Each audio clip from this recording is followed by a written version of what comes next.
The day I got kicked out of the house, the sky opened with a storm that felt as angry as my parents. This wasn't the kind of rain that gently taps on windows. It was harsh, cold, and relentless. Within seconds, I was drenched, standing on the front steps with my duffel bag growing heavier by the minute as the rain soaked through it. "You're a disappointment, Ethan," my dad snapped, his voice cutting through the sound of the rain like a blade. "A complete failure." Behind him, my mom stood in the doorway, arms crossed, her expression as hard as stone. I'd seen that same look before, the day I told them I wanted to study computer engineering instead of taking over the family business, Bailey Industries. Her voice was bitter, loaded with years of expectations. "We groomed you for this company, Ethan. And you're throwing it all away for what? Some childish fantasy about building apps." I was only 19, fresh out of high school, and my crime was wanting a different life. One where I created something of my own instead of inheriting someone else's empire. "If you walk away now," my father warned, his tone icy, "don't come back. No support, no inheritance, nothing." I tightened my grip on the bag's strap and met his eyes. "Fine." That one word hit harder than I think either of them expected. They had always assumed I'd cave, like I had in the past. But something in me had shifted. Maybe it was years of being compared to my perfect older brother, Larry. Or maybe it was just time I stopped living by their blueprint and started writing my own. I turned and walked away. Each step took me farther from the luxury home I grew up in, farther from the life they had planned for me. Their final words echoed behind me. "You'll fail, Ethan. You'll come crawling back when your dream falls apart." But I didn't look back. Not once. The first few months were brutal, exactly how they probably hoped they'd be. I crashed on my best friend David's couch. During the day, I worked at an electronics store. At night, I delivered pizzas. Every free moment, I taught myself how to code. David's tiny apartment became my new world. While my parents attended fancy galas, I was surrounded by programming books, energy drink cans, and the soft glow of my laptop screen. "You're insane, man," David used to say, watching me code through the night. But in a good way. He didn't understand the code, but he understood passion. He saw how badly I needed to prove myself, not to my parents, but to me. 8 months in, I had my first win. A small app I'd built caught the attention of a local tech startup. They didn't offer a fortune, but they offered something better, a junior developer job with flexible hours, so I could keep building my projects. I took the opportunity without hesitation. Meanwhile, Bailey Industries continued its work in traditional manufacturing, machines, tools, the same kind of business that made my grandfather rich in the 50s. My parents couldn't understand why anyone would choose invisible things like apps and software over something you can touch. But I could see what they couldn't: the future. As they clung to the past, I was diving into new technologies, artificial intelligence, blockchain, and everything the digital age had to offer. 1 year became 2. I climbed from junior developer to lead at another company. My first major app, a unique project management tool, started to gain serious attention. No, I wasn't rich. Not yet. But I was building something real. Something mine. I wasn't rich yet, but I was finally earning enough to rent a small apartment of my own. It felt good to focus fully on my work without distractions. Over the years, I'd hear bits and pieces about my family from people we both knew. Larry had stepped into the role that was supposed to be mine, the future head of Bailey Industries. My parents kept up their perfect image, hosting charity events and business dinners, acting like I never existed. That was fine with me. I wasn't interested in being part of their story anymore. I was writing my own. Everything changed about 5 years after the night I left home in the rain. My simple project management app had grown into something much bigger, a full suite of smart business tools powered by artificial intelligence. I named the company Innovatech Solutions. When investors started showing interest, I was ready. I'd learned enough by then to know what I was worth. Our first round of funding valued Innovatech at $44 million. Just 8 months later, that number had tripled. I moved into a sleek penthouse in the city's tech district, but I still live simply. Every cent I made went back into building the company, hiring great people, improving our software, and growing our reach. David, my best friend who let me crash on his couch all those years ago, was now our head of operations. He'd often look around our modern office and say with a grin, from pizza deliveries to delivering cutting-edge tech, "Look at us now." I'd smile at his words, but I never let success get to my head. I could still remember what it felt like to be standing alone in the rain with just a bag and a dream. Then came the moment that changed everything.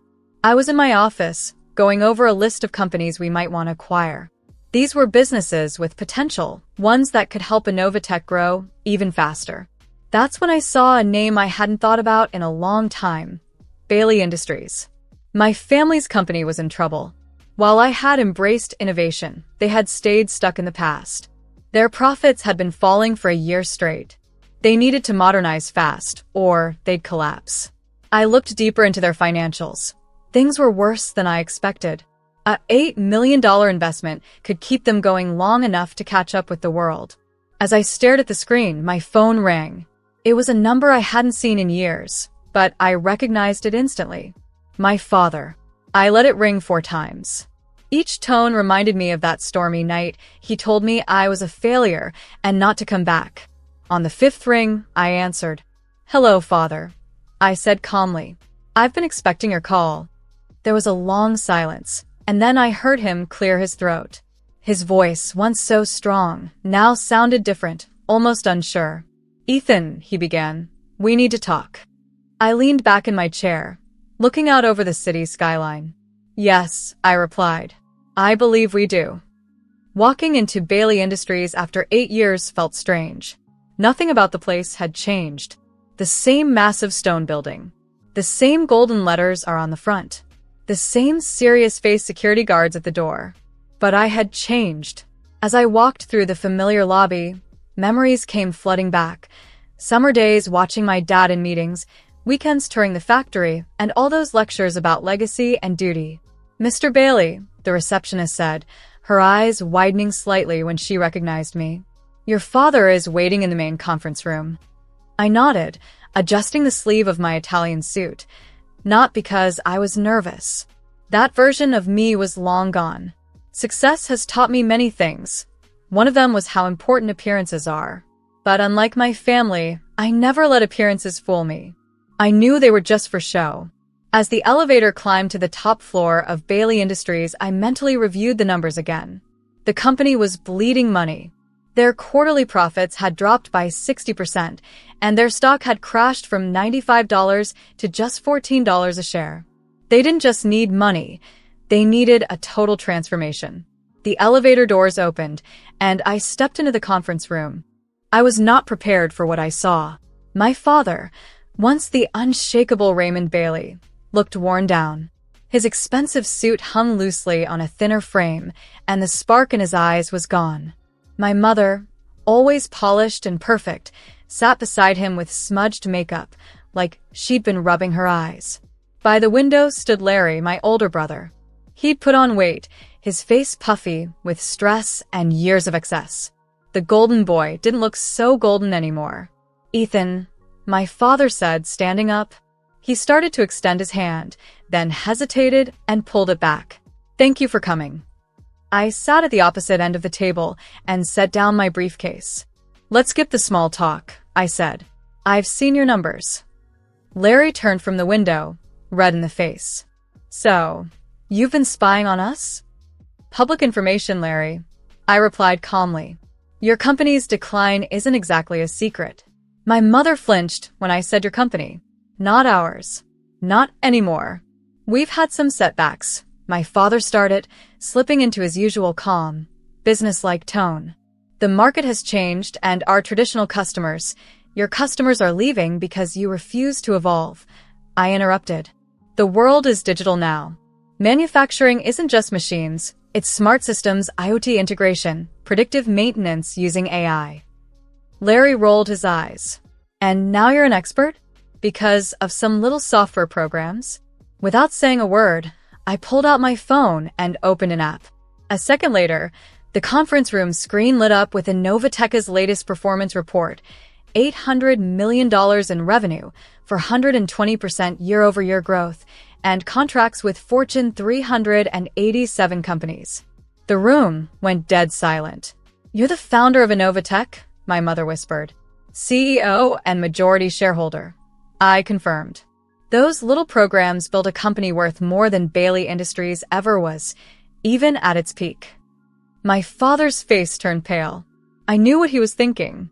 He remembered every time he'd called my dreams foolish. Every time he told me I was wasting my life. Finally, he spoke. "We need $8 million. A bridge loan. Just enough to modernize and stay afloat. We can offer favorable terms."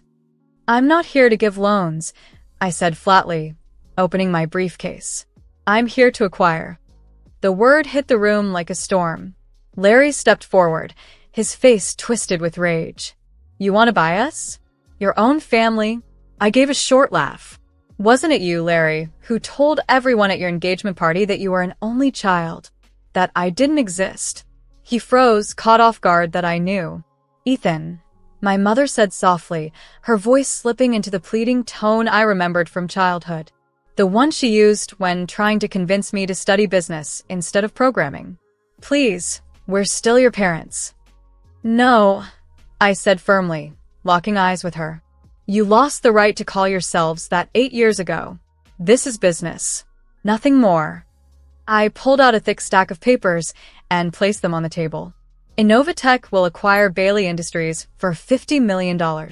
That's more than generous, considering your current market value.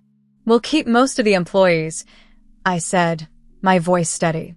"We'll upgrade the equipment, modernize the factories, and combine your manufacturing strengths with our digital solutions." Larry stepped forward, his tone sharp. "And what about us? What happens to the family?" I looked him in the eyes. "You'll be offered roles in the new division, but they'll be junior positions. Any promotions will be earned based on talent, not last names." I turned to my father. "You can stay on as an advisor during the transition. After that, you'll retire with a generous pension." Then to my mother, "Your network of business contacts could help with client relations. That's your choice." My father's hands trembled as he reached for the contract. "And if we say no, then I walk," I said flatly. "And you can explain to your shareholders why you turned down your only chance at survival. Your stock will drop another 60% by next week. Maybe you'll last another month, then you're done. Bankruptcy." The room went silent. Only the soft rustling of paper could be heard as my father turned the pages of the contract. "You planned this," Larry said, his voice filled with anger. "You waited for us to fail." I stood tall and buttoned my jacket. "No, Larry." "I was busy building something real while you clung to the past. You didn't need my help to fail. You managed that on your own." My mother suddenly spoke, her voice low. "How long do we have to decide?" I picked up my briefcase. "Until midnight." Not a minute later. "Midnight?" my father repeated, raising his voice. "That's impossible. We need time to review this with our lawyers, to explore other options." "You don't have other options," I said calmly. "And you don't have time. 8 years ago, you gave me 10 minutes to decide my future. I'm giving you 12 hours. That's more than fair." I walked to the door, then paused and turned back. "One more thing," I added. "When you sign, and you will sign, I want you to use the same pen you used to reject my college choice. The one with the Bailey Industries logo. It should still be in your desk drawer, Father." He froze. His eyes widened in shock. He remembered. "How did you know?" "I'll be back at 10:55 p.m., I said, cutting him off. "Try not to be late. Time is money, right? Isn't that what you always taught me?" Then I walked out, leaving behind the weight of old pride and a contract that would change everything. As the elevator doors closed behind me, I caught my reflection in the polished metal. For the first time in that building, I didn't see a scared boy or a disappointment. I saw a winner. The next 12 hours were going to be very interesting. 10:55 p.m., the city lights sparkled far below, like diamonds scattered across black velvet. I stood at the same window Larry had earlier that morning, my reflection layered over the nighttime skyline. The door opened behind me, right on schedule. My father walked in first, followed by my mother and Larry. They looked drained as if they'd aged years in just half a day. My father clutched a small leather case, the one he always kept his prized pens in. "The board has approved the acquisition," he said, voice rough and tired. "Unanimously." I turned slowly, watching them all, seeing how far the mighty had fallen, and how far I'd climbed. I expected nothing less. What choice did they have? Larry collapsed into a chair, pulling at his tie like it was choking him. "You've won, Ethan," he muttered. "Is that what you wanted to hear?" "No," I replied calmly. "What I want is the truth. From all of you." My mother stepped forward, her designer dress now wrinkled from a full day of tense discussions. "The truth about what?" "About why you pushed me away," I said, eyes locked on theirs. "It wasn't just about business school, was it?" The silence that followed was thick, full of things no one had dared to say until now. Then my father let out a long breath, shoulders heavy. He suddenly looked every bit of his 70 years. "You are too much like him," he said quietly. "Like who?" I asked, not sure what he meant. "Your grandfather," he answered, almost in a whisper. I was stunned. Nathan Bailey, my grandfather, the man who had built Bailey Industries from the ground up? My father gave a slow nod, then sat down heavily. Nathan was a visionary. Back in the 1950s, he saw where the world was going, before anyone else. While others clung to the old ways, he automated, modernized, and took bold risks. The board thought he was reckless. Even his father called him a fool. He opened a small leather case and revealed an old pen with the Bailey Industries logo, the same one he had once used to sign away my college dreams. "But he proved them all wrong," he continued. "He built this company into a powerhouse. And you," he looked up at me, "you have that same fire in your eyes, that same hunger. And honestly, it scared me. It's because you're not like him," I said quietly, finally understanding. "You're not a builder. You're a keeper. You wanted to preserve what he created, not evolve it." He nodded slowly. "I wanted stability. I wanted safety. When you started talking about tech, apps, artificial intelligence, I saw your grandfather in you. And I remembered how terrifying it was growing up with a man who always pushed forward, never looked back." My mother placed a gentle hand on his shoulder. "We thought we were protecting you, Ethan." "And Larry?" I asked, glancing at my brother. "He was more like your father," she admitted. "Cautious, dependable, familiar." Larry let out a bitter chuckle. "So, I was the safe choice. The one who wouldn't rock the boat." I walked to the head of the conference table and placed both hands on its glossy surface. "And look where the safe choice got you," I said. "Bankruptcy." Meanwhile, the so-called dreamer built a tech empire. My father nodded solemnly. "We were wrong. About everything. Especially about you." He reached into the case and pulled out the pen. The golden logo glinted under the light as he gently placed it on top of the contract. "But before I sign this," he said, voice low, "I want to know, what happened after that night? How did you survive?"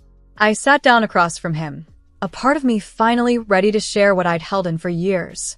"The first few months were brutal," I began. "I worked 3 jobs, electronics store during the day, pizza delivery at night. I slept on David's couch, coded until my eyes hurt. But I had something you never gave me at home." "What's that?" my mother asked softly. "Freedom to fail," I said. She repeated the words like they were foreign. "Freedom to fail?" "Yes," I said. "Because when your own family casts you out, when you're already at rock bottom, every tiny win feels like a miracle. Every mistake becomes just another lesson, not the end of the world." I pulled out my phone and showed them a screenshot of the very first version of Novateka's app.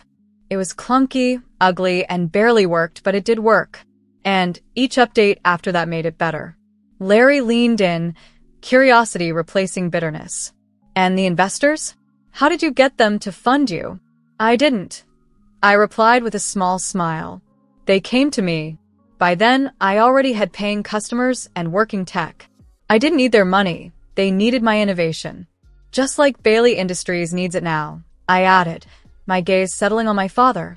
He picked up the pen, turning it slowly in his fingers as if its weight had doubled. Then it all came back to him. Everything I had said that morning. After we signed, things would change. Larry would get a clean slate, a chance to learn the business from the ground up. Mother would continue nurturing the social ties that brought in clients. And father? He would finally see the company grow into what it was always meant to be, the vision grandfather had once imagined. He picked up the pen, hovering over the paper, hesitating. "Why didn't you just let us fail?" he asked. "You had every reason to." "Because that's not what true leaders do," I replied. "They don't destroy, they transform. They don't settle old scores, they build new chances. Everything you taught me about business was wrong. But everything grandfather created still matters. It just needs to evolve." The room fell silent. At exactly 11:10 p.m., the scratch of a pen cutting across paper echoed through the room as my father signed his company away. My mother, tears streaming down her face, added her signature next. Larry, surprisingly calm, signed without a moment's pause. As I reached for the contract, my father suddenly grabbed my wrist, not with force, but with a sense of urgency I hadn't seen in him before. "Ethan," he said, his voice breaking, "I'm sorry. For everything." I looked into his eyes, once filled with disappointment, and saw something new, respect, maybe even pride. "I know," I said quietly, taking the contract. "But it's not me you need to apologize to. It's yourself for being too afraid to change, for letting fear of failure stop you from trying anything new." "Can you ever forgive us?" my mother asked softly. I tucked the contract into my briefcase and stood tall. "I forgave you a long time ago. That's why I'm here. Not to watch Bailey Industries collapse, but to save it. And us." Larry asked, "Can we be a real family again?" "That depends," I said. "Are you ready to be part of a family that measures success not by maintaining the status quo, but by the courage it takes to move forward?" They each nodded, one by one. "Then yes, we can try." Not as the Baileys who cast out their son for dreaming differently, but as the Baileys who finally learned that true loyalty isn't about clinging to the past, it's about building the future. I walked to the door, then turned back with a half smile. "Board meeting. Tomorrow. 8 a.m. Don't be late. We've got a company to rebuild." As the elevator descended to the lobby, I thought back to that rainy night 8 years ago. The night a 20-year-old with nothing but a duffel bag and a dream was forced out of this very building. If someone had told him he'd one day own it, he would have laughed. But that's the thing about dreams. They don't need anyone's approval. Just someone brave enough to chase them. Outside, David was waiting by the car. "How'd it go, boss?" he asked. I held up the signed contract. "Bailey Industries is now part of Innovatech Solutions." He grinned. "And the family drama? A work in progress," I said, glancing back at the building. "Now part of my company." But for the first time in years, it felt like real progress. As we pulled away, David reminded me, no matter what happens with them, you've already proven yourself to yourself. That's what matters. I nodded, watching Bailey Industries shrink in the rearview mirror. He was right. This journey wasn't about proving my parents wrong. It was about proving myself right. The rest was just noise.